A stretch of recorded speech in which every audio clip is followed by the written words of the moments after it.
As we begin our Lenten journey this year, we need to be attuned to the signs that challenge our ways of doing things.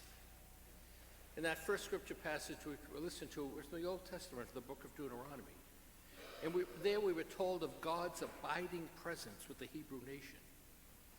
And for these people at that time, they were words of hope, especially in the times of national disaster, when they had to be reassured of God's love and God's concern for them. But for the people of the Old Testament, the scriptures were a source of God's presence and God's inspiration.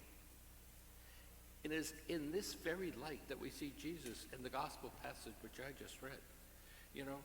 We see him as a devout young Jewish man in the midst of anxiety, mental torment, and temptation. But what does he do? He turns to the scriptures for strength in order to be able to be faithful to his mission. Throughout all of his life, Jesus demonstrated the necessity for a person of faith to be in touch with the powerful message of God's words, which are provided for us in times of doubt and times of crisis, as well as in moments of joy. But I think at the time of Jesus, people were divided pretty much into two different groups. Those who believed that they had received the greatest news of all time, and those who believed that they were being exposed to utter nonsense. It seemed to be, as we listened to the readings, no middle ground at that time. But I'd suggest today that many people are in that middle ground. They don't really know the story of Jesus and his mission as well as they really should. The scriptures for us are words of faith and hope.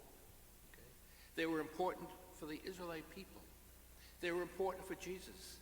They were very important for the very early Christian community. And they can give each of us a new and richer meaning to our lives as well. And so as we listen to these readings today and we begin the season of Lent, we need to focus on that.